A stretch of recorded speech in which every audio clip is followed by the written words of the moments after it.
welcome to K-Stop Fuses, K-Pop Podcast. As always, I'm Jeff Benjamin, and joined by the only woman who I would allow to text me at 1 a.m. that she was crying over K-pop, Tina Zhu. Oh, man, put me on blast like that. I'm not putting you on blast. It's a good thing. Hey. Yeah, I got very emotional last night watching a music video that we're going to be talking about in a bit. So. Oh, yeah. So you guys better stay tuned for that. But thank you, as always. I'm going to read the text later, too. Oh, great. Yeah, you get insight into our personal lives. But as always, thank you guys so much for tuning in. We love hearing from you guys and talking to you all week about all things K-pop and beyond. So thank you, as always, for tuning in. Yeah.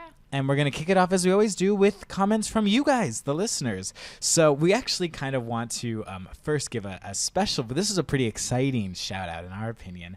Megan Lee, if you know who that is. Megan Lee is, it's kind of tough to call. Yeah, she's totally a K-pop star. If you guys remember, she was on, she was signed to Kim Tae-woo's label, yes, right? Kim Tae-woo's label from G.O.D. Yeah. Classic boy band. Yeah.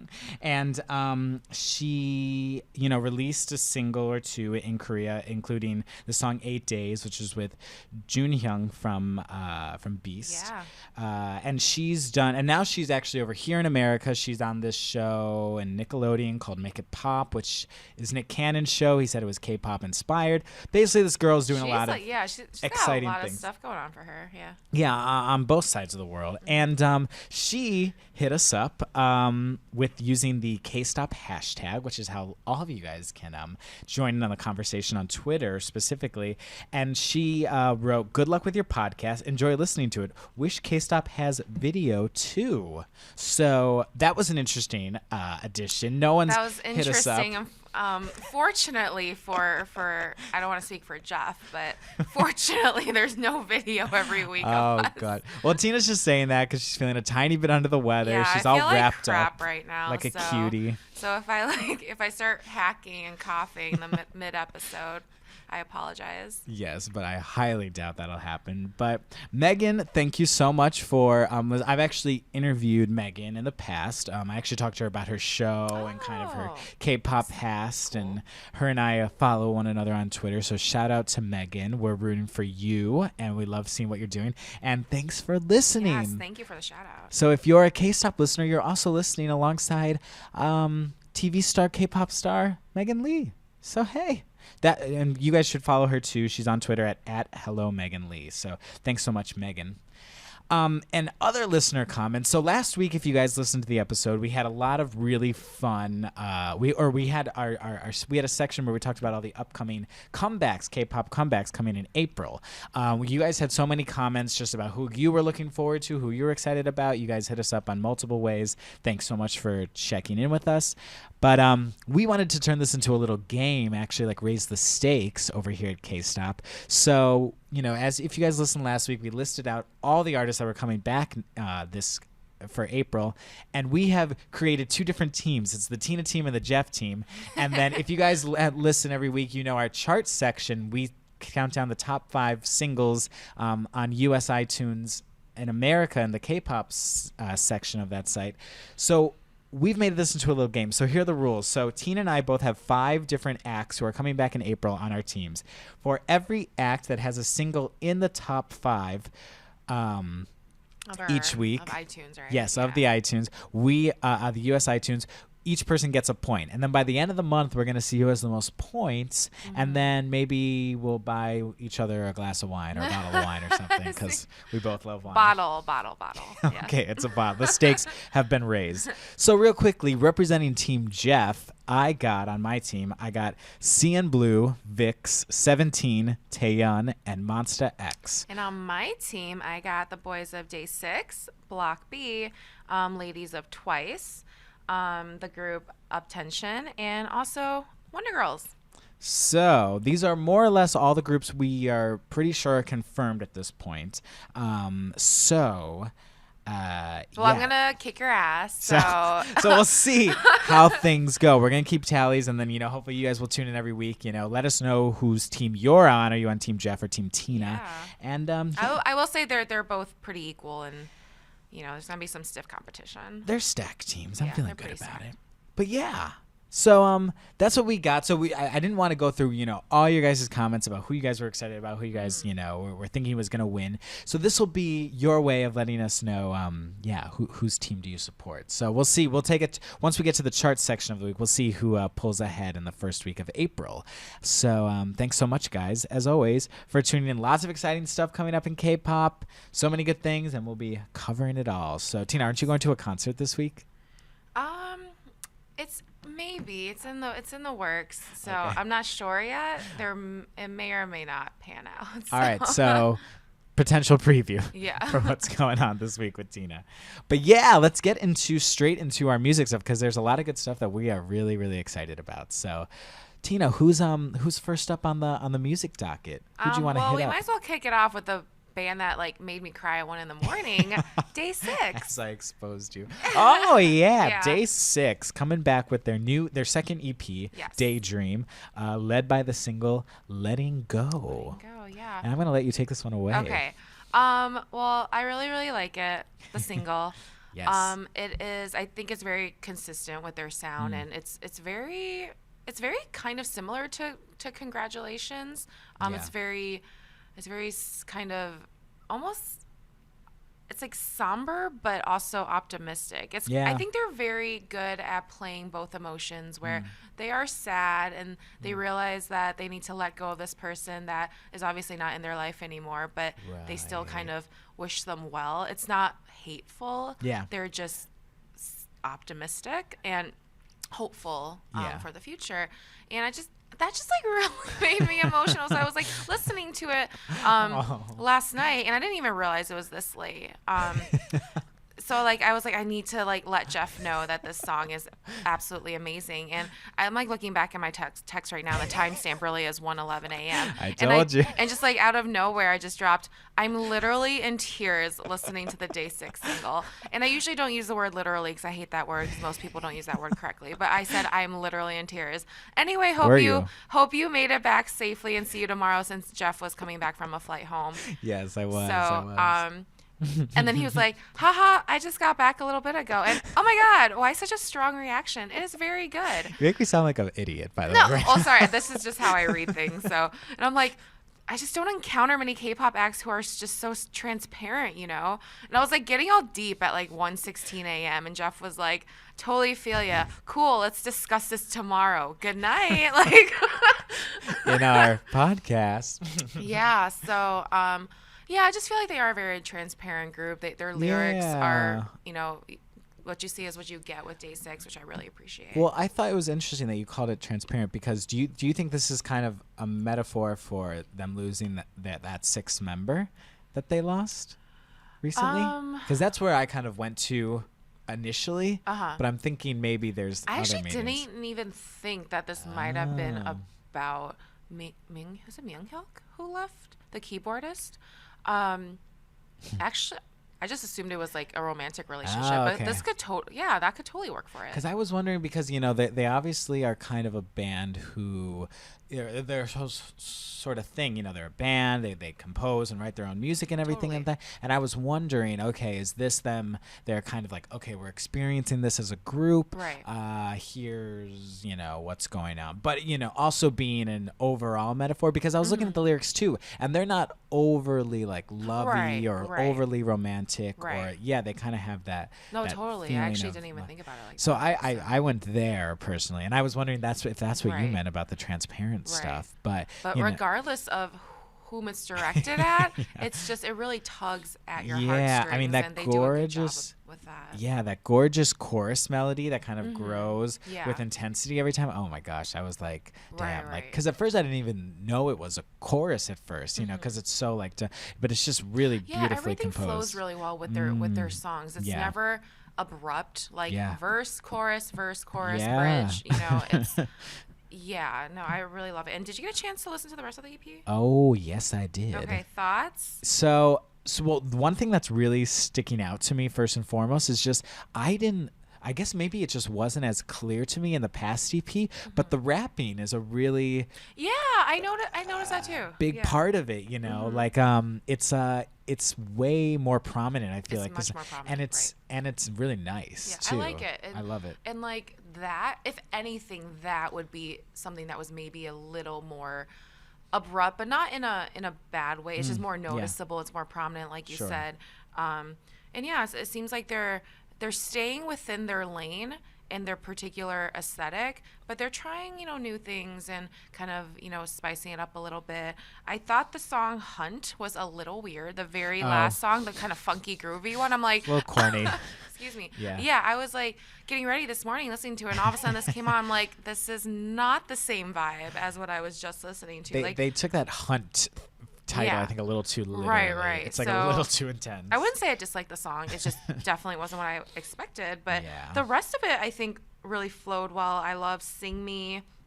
I love Sing Me was like almost like that's like the closest thing I feel like they're ever gonna get to like EDM or like dance music. It's like I feel like we would call it maybe that if like some other artist released it.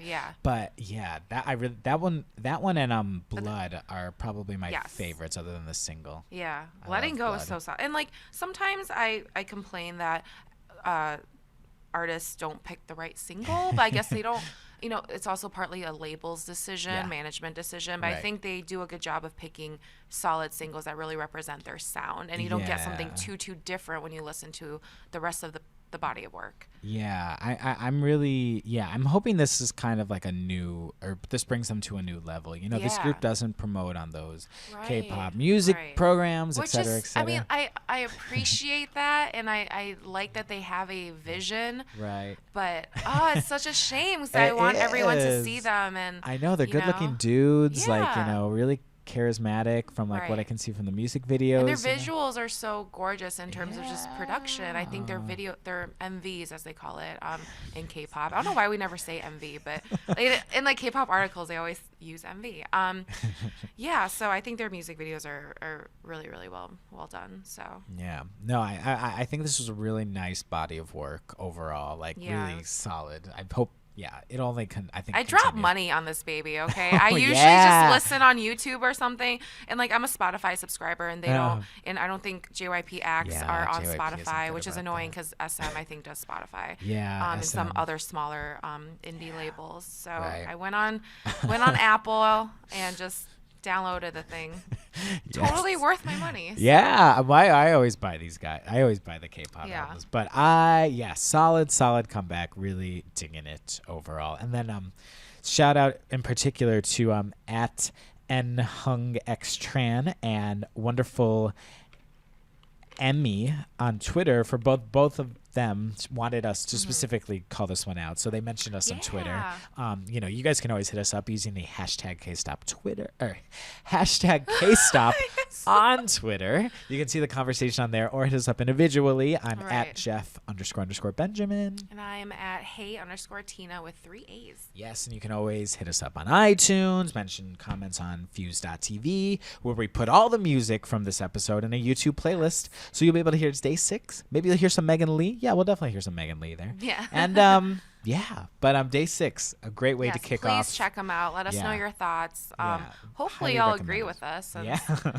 We clearly both love the EP. Yeah. And then strangely enough, another band, K-pop band, is also back this week. CNBLUE, of course, the veterans. Veterans at this point. One of the if Day6 is sort of an anomaly for the new rookie groups, CNBLUE's kind of been an anomaly for a moment, just being a group that plays instruments, is a band, but CNBLUE is certainly K-pop, or definitely part of that scene. All the members really famous, do lots of acting work and modeling work and things like that. Lots of Yonghwa fangirls for the front man of the group. Yes, for sure, the front man.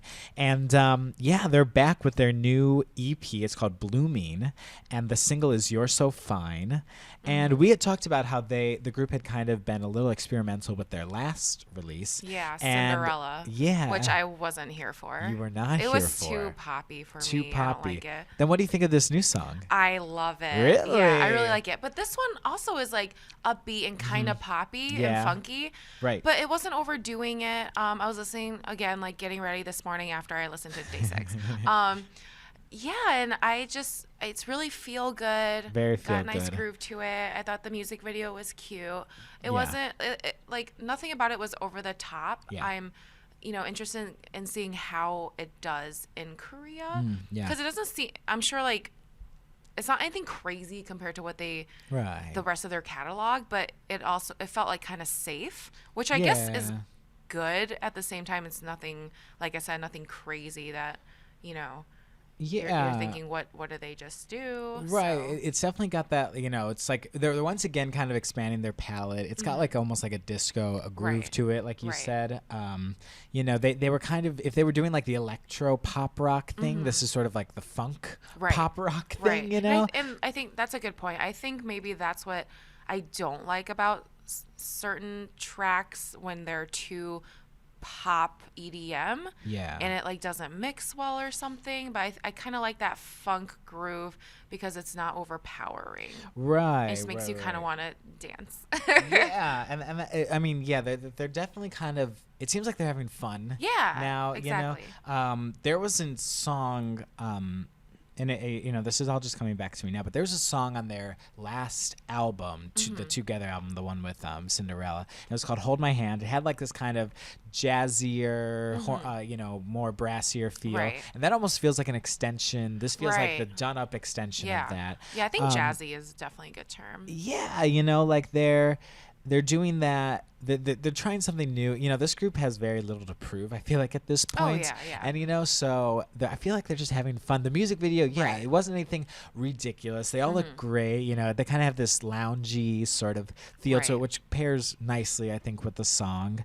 Yeah, like you said, they already have carved their spot out in K-pop, and they have the ability to kind of just be like, F it, we can try whatever. And totally. And it's kind of funny because CNBLUE, they're on the promo grind, and they gave some love to Day6, who said that they love what they're doing and they love their concept as well. Right, of course, just bands like this who play their own instruments and whatnot, you don't come across too many of those in K-pop. Exactly. So they got to show love. I really liked the EP as well. 2 really solid EPs from these bands. There was a song called The Seasons that had this sort of ska feel to it almost, which again just sees them, throwing out, expanding the sound again. And how would you say cohesively this came together? It did, there were 2 songs, Young Forever and Without You, which felt like more classic CNBLUE, like more of that, just light rock pop, feel good sort of sound. And it all kind of went well together. There's nothing too heavy here or anything like that. The last 2 songs I mentioned, they're more ballady, but there is a song called Stay Sober, which I'm almost positive is all in English, and I forget if CNBLUE... I have not listened to that yet. Oh, yeah, I forget if CNBLUE has done all English songs. I feel like they why? haven't. I don't know. I do know... when I went to Korea, actually, I met up with the CNBLUE guys, and specifically... Younghwa, who told me he was working on his English a lot, or practicing his English like a ton, and so like a full song is very ambitious. It's extremely ambitious, and it's not a groundbreakingly song or anything like that, but it really was impressive, I thought, just for what this group is doing, and it was they're definitely constantly challenging themselves. Yeah, so I was very impressed when I was listening to it, and I thought, wait a minute, I haven't heard a single word of Korean yet, I don't think. So it was You're like, really, I understand everything. It was really impressive. Yeah. So, shout out to CNBLUE for doing their own things. So yeah, I'm very impressed by that release, and CNBLUE just always been really consistent overall, and it seems like longtime fans won't have too much of an issue with this release. Oh, no. And of course, like the band wrote everything, wrote the whole EP, it really is an extension of them. So I am very we're 2 for 2 with bands. Yeah. So the bands, you know, but once again, you know how we always talk about how like, oh, it's only boy groups coming back this week, or it's only girl groups coming back this week. For this week, it's only bands coming back this week. So I'm totally fine with that. So totally fine. Very interesting. Yeah. But yeah, we love the bands. Let us know what you guys think, and you of course can listen to all the songs on Fuse.tv in our YouTube playlist. Yeah. And last but not least, you guys are constantly hitting us up about this group and this TV show, and we're finally giving it some love because we finally got a true release from this song. But there was this really fascinating, in my opinion, reality show singing competition. Fascinating is a good word. There are some other words, but anyway. In Korea, it's called Produce 101, where 101, sort of wannabe K-pop stars, female K-pop stars, came together or all competed on the show to be part of this girl group, this 11-member girl group. And the show wrapped this past week, and they created the group. The group is called IOI, or I believe is how it's pronounced, which is kind of a play off the 101. Right. And they are it created this girl group, 11 mostly unknown girls. They're going to promote for this group for a year, and then they'll go back to their respective companies and eventually debut. And they released their first song from it. This isn't like the full official single, but it's called Crush. We heard a lot of thoughts from you guys and a lot of thoughts about the final lineup and everything. So Crush is their first single. This group is, the whole concept is they're an EDM group, a dance group, electronic dance music group. And Crush is this really intense banger. Right. And I just think it's so much fun. And I was surprised by how much I liked it. It sounded like the opening bars sounded honestly like a Girls' Generation song. She sounded like Tiffany because it was in English, right? Right. And she sounded like, hey, I don't know what she said. I don't want to like mess it up, but she was like, hey, or something, and it totally sounded like Tiffany. Right. I got major Girls' Generation vibes, and then like you said, it's kind of like a banger. So then I got 21 vibes. It was like a mix between 21 and Girls' Generation for me, and it really, really made sense, and it sounded really good, and I really liked it. So. Yeah, that is the opening. Yeah, is, well, first off, that's an amazing combination, Girls' Generation and 21. Yeah. So opening though, that was Somi, I believe is how it's pronounced. From she is a JYP trainee. Okay. She was on that reality show where Twice was created, but she didn't make it. She's really young. I think she's only 15 or 16 or something. But like, she got number 1 on the show, which I think is why she got like that intro or whatever. But she's half Canadian, half Korean, so she's speaks English. Right, that makes sense. Okay. But yeah, I keep forgetting that these artists are so young, and they haven't even debuted yet. Yeah. And like for example, when I watched Big Bang debut, Sunny was 15, so it's crazy. It's just like we're getting older, and these people who are debuting are staying the same age. Like they're still 15, 16. That's crazy. Like they are legit like 11, 12 years younger than I am. That's crazy. Yeah, I try not to think about it. Yeah. But I'm just, gonna totally But they're just so over. talented. Like they are. No, that's the thing. And they all look so professional. You never know that they are so young. I mean, if I remember that age, like I could barely get myself ready for school. Just like I could barely function when I was 15. Barely function these days. No, just kidding. But yeah, it's just like these girls are so young. And, I was actually reading that because there's a lot of hype over this. Apparently, the show is really, really popular. I mean, you can see from just our fans, or sorry, not our fans. K-pop is so heavily, fan base and with netizens, and it's a culture that really supports that kind of program. Yeah, exactly. And these girls, there's just so much hype about them, and they already have endorsement deals. But it was kind of funny because I was reading they have this endorsement deal, but it was for an alcohol brand, and some of these girls aren't even of legal drinking age. For soju? Something like that. Yeah, it's like I don't remember the exact company. I think it was soju, but yeah, I was like, damn. I was like, these girls are getting like so much interest, and some of them can't even drink the things that they are supposedly promoting. That's kind of weird. It's crazy. It's really shout out to them. But this Crush song or whatever is kind of the first indication of what's to come from them. Yeah, we both like it. I think there's so much like you know, what's kind of, so do you remember, oh my gosh, I'm totally blanking on the name, but this just came to me now. There was this group with, it was like, it's kind of like almost like folklore at this point. Where there were 5 girls. They were all trained. Oh, it was called Five Girls.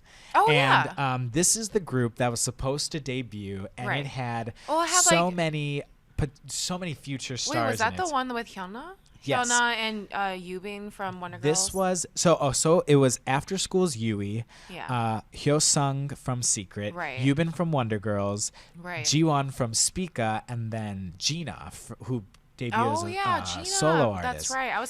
So it wasn't Hyuna, it was Gina. Yeah. Okay. And so all these 5 girls came on to be, Right. more or less superstars, Right. especially some of them in their own rights. Oh, so it could potentially be something like that. And that's what I almost feel like this group is that, like, it's almost like it's, this is sort of like almost like a legendary thing in K-pop, this group that, like, would have debuted. Right. It almost feels like they're taking all these trainees from, like, what could be a legendary group, and they've made it into that. Right. All these girls are going to go back to their respective companies and eventually debut in their own groups or solo or whatever it may be. But yeah, it's almost like taking that idea. That's what I started thinking about. No, is that's that actually really. this that's is a like good almost connection. like 5 girls. Yeah, Right. is what they were supposed to be called. But then for whatever reason, the company had Right. financial difficulties and all the girls went their own Totally. ways, which is really crazy to think Well, about. it sounds like Somi has a really good shot at killing it. I feel like yeah. when you have kind of Western ties, that always makes you a little bit more marketable or appealing in K-pop. So, and Gina's Canadian. She's like Vancouver or something, right? Yeah. So I feel like Somi's gonna kind of lead that next girl Yeah. group, or depending on what's next with her. I really liked there were some people who kind of told us people to look out for. Trisha at One More Sleep on Twitter told me that Chungga, Jooyoung, Sejong, I believe is how it's pronounced, and Pinky are the ones to look out for. well, I'm rooting for Pinky. Pinky is seems awesome. I love the Pledis girls. I really like the Pledis girls. That's Pinky, who's I believe from China, and then there's another girl, Nayoung, I think is how it's pronounced. And both of them seem really strong, great candidates for like. I Really also think it's exciting. like crazy and really impressive how these overseas, I guess, when you're Chinese, Taiwanese, what have you, and coming over and you have to learn Korean for promotions and stuff. That's crazy. Right, but they all seem to be just fine from what I can understand and doing well. So yeah, I don't know. It's very props to them. It's I'm really excited. interesting. What Will said at Willie21 also said they'll only promote for a year and then return to the labels.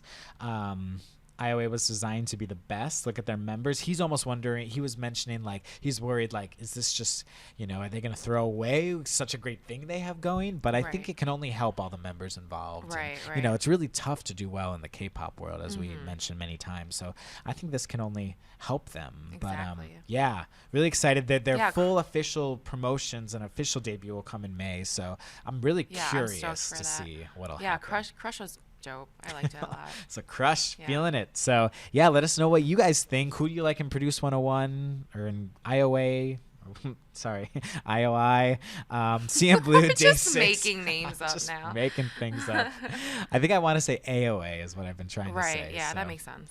All right. But yeah, cool. Well, guys, thanks so much for all the suggestions as always. So now let's get into the charts and see who gets the first couple points in our little April comeback competition. So first and foremost, at number 5 is Woohoo by Mamamoo. Did you get a chance to check out this song? Is this song on your radar? Because this is a song Mamamoo recorded for LG, the phone, obviously.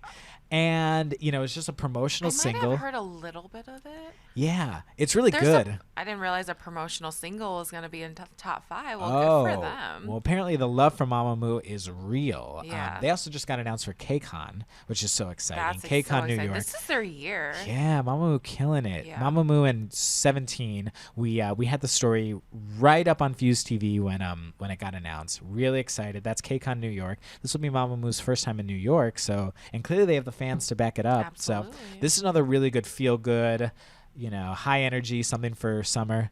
Definitely suggest you guys check that out. Number 5. Number 4, Always by Yoon Mi-rae, which is another hits from the Descendants of the Sun soundtrack. Once again, that drama is killing it music-wise. Yeah. I actually saw a report on Billboard just kind of about the songs and what they're doing there. So written by my colleague Tamar Herman. Definitely check that out. It was a really good context if you guys are interested in that. Yeah.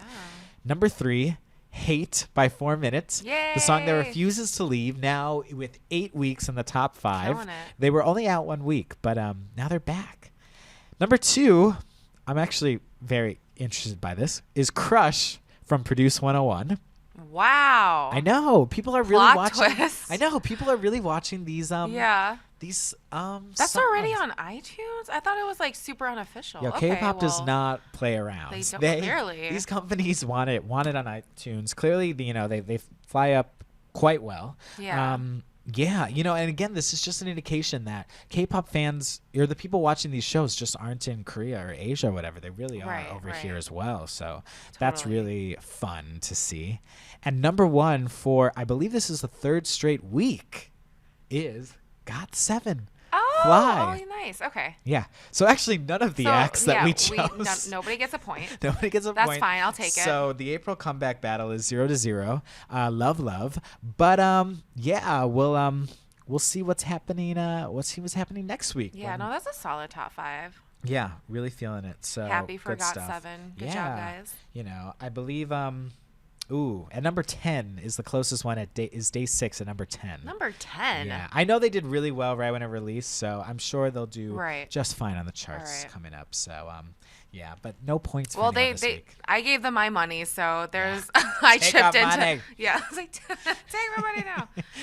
Cool. So that was our chart section. And now as we move into our deep cut section, a very, very sad deep cut section. In our opinion. Yeah, this is heavier stuff. So we got, so as the news just broke, literally, I think this was just about 24 hours ago, not even maybe, or a little more than, Minzy from 21, one of the most prolific K-pop girl groups of the modern age, especially in America. Like this group has done so many things. They currently hold the highest chart, and just a quick rundown of their accomplishment. Currently hold the highest charting album on the Billboard 200 for a K-pop group ever. First girl group to hold arena solo shows in America. They've been on America's Next Top Model, been on The Bachelor, had magazine spreads here, like really awesome stuff they've been able to do. And just this, in the last 24 hours, Minzy announced that she will not be. She's resigning. departing the group. Departing the company that she's a part of. Yes. Yeah. I did not see that coming. You didn't? Yeah, I didn't either. I will say I didn't either. And not to say that 21's been sort of like on a break hiatus. They released their latest album, Crush, the one I mentioned earlier, with the best charting ever. And they kind of do go on these breaks or whatever. But it sort of seemed maybe a little early, the break, because some of the members had some scandals of sorts. I was about to say they were on quote unquote hiatus, dealing with other crap. You know, so they're sort of, in my opinion, a sort of silly controversy. The member Park Bom, she sort of, it's a little confusing with the details in my opinion. But basically, she had a prescription for some type of anxiety or some type of mental something or other that she was prescribed legally, I believe, from the U.S. And that's but it was something that wasn't maybe legal in Korea or approved in Korea. So it kind of became a controversy in that way. And they turned into this whole thing about like Park Bom and drugs, and it's just a hot mess. Yeah, so something, in my opinion, very silly. And then CL has been kind of working it on the solo thing. But she's been doing her own thing. Right, but she was always saying that 21's just on a break even. We're all working on different things. But which is very common with groups. Yeah, extremely common. But Minzy we hadn't really heard a ton about. Right. Which I thought maybe was a little indicative of maybe how she was feeling, or maybe she felt a little stuck is the thing. I don't know. So you said you weren't expecting this. I mean, I guess when I think about it, they just seem like such a solid group and supportive of one another. And it just, they just seem like, and they're so like cemented in K-pop and have so many fans, obviously, and it just seems like such a drastic, extreme move on her part. So, but I also know YG, they sometimes are questionable in how they manage groups. And this has always been a concern. And a lot of 21 fans will probably, or Blackjacks will probably back me up and say that 21 hasn't always been promoted in, you know, in the most efficient manner, or might have been put on the back burner a few times. So, but not going to say for like in favor of any other artists on the roster and like start any fan wars or anything. But yeah, so maybe she just felt like she wasn't doing enough, and she was, you know, she's the dancer of the group. That's what she's originally known for. You know, she raps, and her vocals have really developed in you know, these past years, and maybe she just felt like she wasn't being challenged enough, and she was kind of just not doing much when she's kind of in her prime years right now. Right. So. Yeah. I mean, gotta remember too, she's 22. Yeah. I would definitely say, these are her prime years. You know, she debuted so young. Yeah, but, she was 15 when she debuted. Yeah, this That's group crazy. has been around. I think this is their 7th year as a group. Debuted in 2009, I believe it was. Yeah. And yeah, it's just been, you know, 21's been around for a while. And I think, you know, CL, you know, is doing her solo thing right now. Dara has always been really great about, you know, acting or you know, lots of other things. Bomb always had, you know, lots of singing, even though she's, you know, good stuff on variety shows from what I remember. Oh, she is a hit on variety shows. And Minzy was always kind of like the secret underdog, or like the secret, you know, one, the quieter one. You know, I don't ever remember her speaking up a ton in interviews even, you know, but I think, you know, she's extremely passionate about what she's doing. And, you know, if you know, YG is sort of known to sort of have more lengthier hiatuses in between comebacks, which is a very almost kind of a Western thing. You know, lots of groups lots of acts like here in America, you know, don't release an album every year. They release it every 3 years, 4 years, 2 years, you know. So I totally, you know, it wasn't that different, but you know, I could certainly see it being frustrating for someone like her. And yeah, just, you know, but it seemed like they departed on very good terms. I think that like it didn't feel like there wasn't like a scandal surrounding it. It wasn't like, oh, she's unhappy and then everybody's talking about it, and it finally they just decide to cut ties or something. It was something like that. It just seemed like she was like, I'm not gonna re-sign. Right. And they were like, okay. Yeah. And it wasn't like no one like put up a fight from what it seems, but maybe it just, obviously we don't know all the details, but it just seemed very. Yeah, and I was kind of wondering almost if they do something like what 2 a.m. is sort of doing. Yeah. Like, okay, yeah. Oh, 2 a.m. I miss them. Right, like they, you know, some members didn't re-sign with the company, but they, you know, said the group might continue promoting, but it's sort of, so basically, you know, looking to the future, 21 said that, okay, we are going to move forward as a trio, as a threesome, not continue. So I thought maybe, you know, Minzy might be in another company, but she, you know, still would be free to promote with 21, which I feel like would just delay the hiatus even longer or make it even longer. But it sounds like, so the plans are for the trio to come back in the summer, which I'm just sort of wondering, okay, where did this come from? And what does this also mean for all the other plans, you know? Like, are they doing Have the other girls said anything? It sounds like no. At least at this point, no. And I was reading just a quick report that it sounded like the other members weren't expecting. That's what I'm saying. I just wonder what everyone else is saying and how long Minzy has been planning to do this. Right, exactly. Yeah. So... yeah, it's I know, right? So you know, it must have, you know, these girls have always seemed really supportive of one another and their careers. You know, on birthdays, they're always wishing happy birthday to one another, etc. You know, I was not expecting. When is this contract officially terminated? Next May. Yeah, so next month. Okay. So. Yeah, it kind of sounds like it's more or less. I want her to. I'm sure she will like release an official, like maybe video to her fans. I think she at least owes it to her fans to. Yeah, and that's the thing is to explain not explain herself, but at least explain kind of the logic behind her decision. And I'm sure the fans are slightly hurt by this seemingly very sudden decision. Yeah, and that's the thing. But I do think they'll sort of understand. From what I see, a lot of people kind of might be able to see where she's coming from. But at the same time, I agree. I wasn't expecting 21 to sort of, or at least the 4-member 21 to sort of say goodbye without some type of... They're only 4 members. It's not like, not saying that, you know, the more members you have, the more disposable they are. But there's only 4 of them. So, and they're each so strong in their own respects. So for one to leave, it just really just feels... It just feels like I can't fathom how they're going to continue promoting. Like, it's going to be weird. Losing such a big part of their group. It's going to be weird for sure. And, but what I do like is that, props to YG 100%, like just sort of came out and said, you guys are hearing rumors. Here's what it is. Instead of just... That's true. It wasn't messy. Like pussyfooting around. Like it was just, luckily there was none, and I think that's a better way to go about it and say, look, this is what happened, rather than there's so much confusion. If you in this, let's be honest, lineup changes are not already on the show. The show's only been around 2 months, and we've talked about groups losing members, adding members, whatever.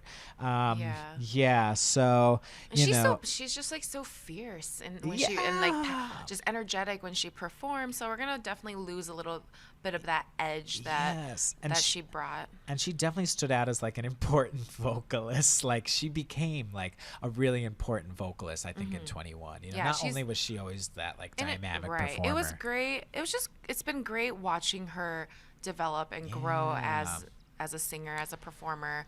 So I mean, like, I hope it works out for her. That's what I'm saying. And she's so talented. It's not like we're concerned that her career is gonna just go down the toilet after this. Like, no, she has so much international support from like all corners, and I'm sure, we'll hope, I would only hope the 21 members are kind of, at least okay, with everything to sort of make it okay. So we know the wounds are fresh, Blackjacks and K-pop fans.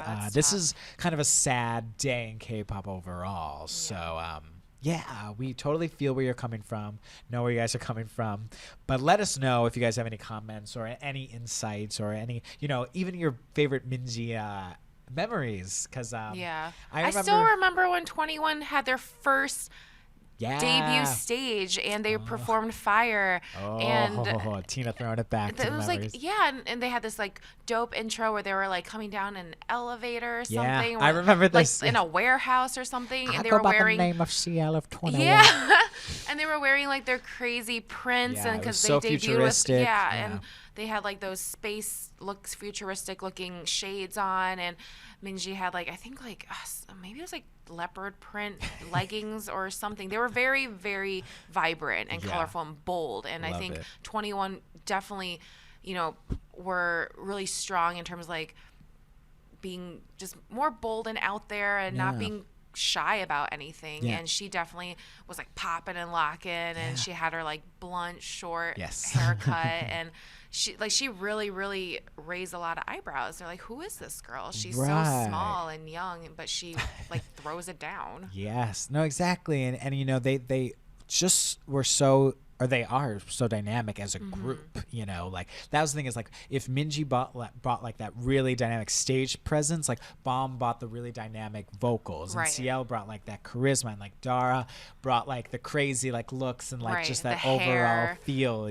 but she was also cute at the same time and very likable. Exactly. So any other departing thoughts on Minzy? I mean, girl, I wish you well, and I'm sure you're gonna do great things going forward. It's just I'm excited. I feel like I'm losing a big part of like my K-pop, like, I don't know what word it is I'm looking for, but you're just like those memories, K-pop or like memories, just sort of like, she was definitely totally part of that, overall aesthetic, it's like so much part of this era that we're in right now. So I'm very curious what'll happen with 21, what'll happen with Minzy. But of course, like lots of prolific groups, in the scene, are changing a lot. So we'll see, what ends up happening. But yes. So We'll see. But yeah, let us know what you guys think about, Minzy or about CNBLUE, Day6, IOI, Megan Lee, any things that we talked about in this episode. We always love hearing from you guys. You can leave comments, leave us rating on iTunes. Very exciting point, real quick. We were trending in the top 200 episodes on iTunes podcast music. So hey, thank y'all for listening. Yes, so keep us updated. Let us know whose team you're on for the April comebacks. Anything else we talked about, or anything you want us to talk about. Yeah, hit us up on Twitter. Yep, I am at Jeff__Benjamin. And I'm Hey_Tina with 3 A's. Use the K-Stop hashtag. Use it all. We'll hear from you guys no matter what. We'll be looking. So, as always, thanks again for checking in. This has been Jeff. And this is Tina. Bye, guys. Bye-bye.